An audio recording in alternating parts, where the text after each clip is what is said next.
In our 5-hour broadcast from 8 until 11 last night, we looked back and remembered the talents of some people that we lost this first week during the month of March. We remembered Cowboy Copas, Hawkshaw Hawkins, Jack Anglin, Patsy Cline, and Randy Hughes, who all died the first week of March back in 1963, 53 years ago.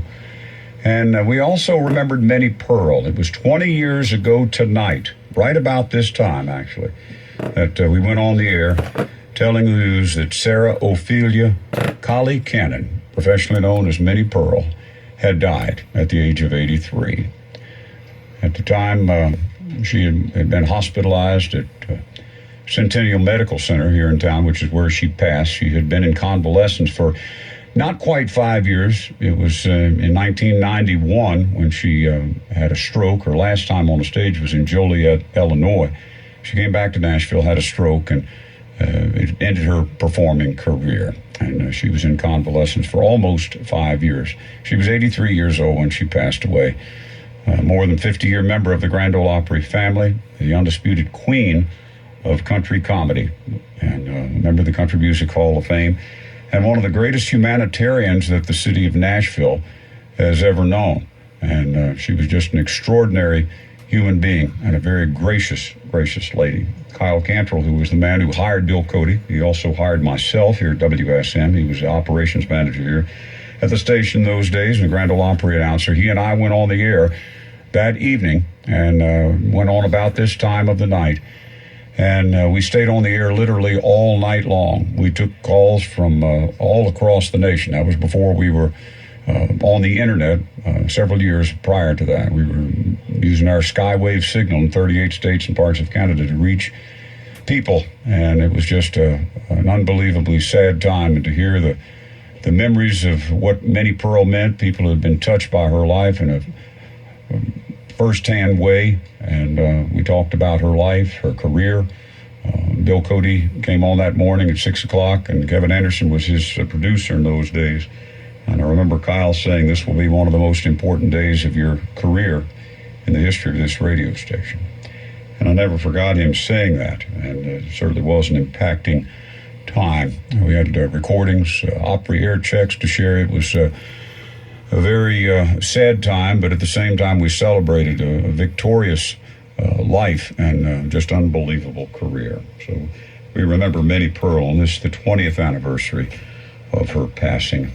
And we'll play an excerpt from one of her routines down on the stage of the Ryman Auditorium from back in the mid-'50s. Rob is listening tonight in Ottawa, Kansas, and asked if we could play something featuring Minnie Pearl and Rod Brassfield together. Let's listen in on WSM. Minnie, did you have a nice Christmas? Well, everything was all right except on Christmas Day, Uncle Nabob got put in jail for double parking. Oh, Flitter, I never heard of nobody getting in jail for double parking. One car on top of the other one. Rodney, I'd love to stay and chat with you, but I've got to go. I've got some brand new perfume. What kind of perfume? Well, Lucy Perkins gave it to me, and it's brand new, and they say it's just wonderful. Yeah? You put a little drop under your right ear, yeah, and the fellers sort of flirt with you. You do? And you put a drop under each ear, yeah, and they grab hold of you. Stop that, man. Yes. And you put a little drop under each ear and one right here on your neck, and they'll grab you and kiss you and just hold on to you and hug. I'm going home and just pour the whole bottle on. Why? I want to wait for the stampede.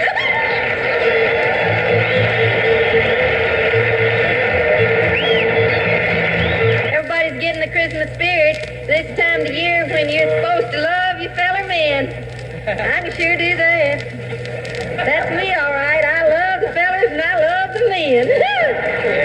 I'm gonna get me, I've been thinking real serious-like about getting me one of these here low-cut sort of dresses for the parties at Grind a Switch for Christmas. I tried one on today and I'm telling you, whoo, the person that made that dress sure was reckless. He was. She was. Who it was. I'll tell you, that dress must have been inspired by that song, Cold, Cold Heart. Of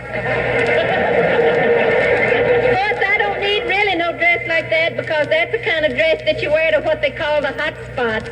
We haven't got no hot spots at Grind a Switch. Hottest spot in Grinders is around the pot-bellied stove. But for Christmas? Some friends of ours from way down in Carabel, Florida, they sent us some fish for Christmas. They had a note on the front of it that said, if it ain't delivered in 5 days, never mind.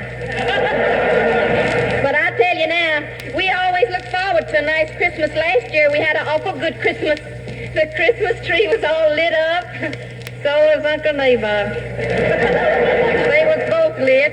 And I'm telling you, oh, that feller of mine, Hezzy, he come around this year, way back yonder, it is about a week ago, said he wanted some suggestions about what I wanted for Christmas. I know what I wanted, but where can you buy a man's arm? Last year he said he's going to give me something full of carrots. Give me a rabbit. Lucy Perkins said this year he told her he was going to give me something round, sort of in the shape of a ring. I'd probably get a donut. I wanted to get him something substantial, something he could keep forever. Of course, he's got something he can keep forever. Looks like he's going to, too. It's the first dollar he ever made. But I've got a plan I'm working on tonight. I'm going to try to work this during the Christmas parties at Grinders Switch. I just hope everybody listening in has as much fun at the Christmas as we plan to have at Grinders. And they're going to have a few parties, and I've worked out a plan with Sister. And when we're going to double date, me and Sister. And when we go out with fellers, if they stop in the moonlight somewhere, well, I'll train Sister. If they try to court Sister or kiss her or anything, well, she's going to say, don't. And then I'm going to say, stop. And when they come out together, it'll just be, don't stop. Her timing was incredible as a comedian. That's Minnie Pearl tonight, and Rod Brassfield with her there. And that was down at the Ryman Auditorium from back in the mid-'50s. Good to hear cousin Minnie Pearl. She was a unique character, one of a kind, and she touched millions of people in her life. And as she got older in life, she would tell people that she cared deeply about. She would just say to them, "Have I told you lately that I love you?" And that was her favorite song that Lula Bell and Scotty had done all those many years before. "Have I told you lately I love you?"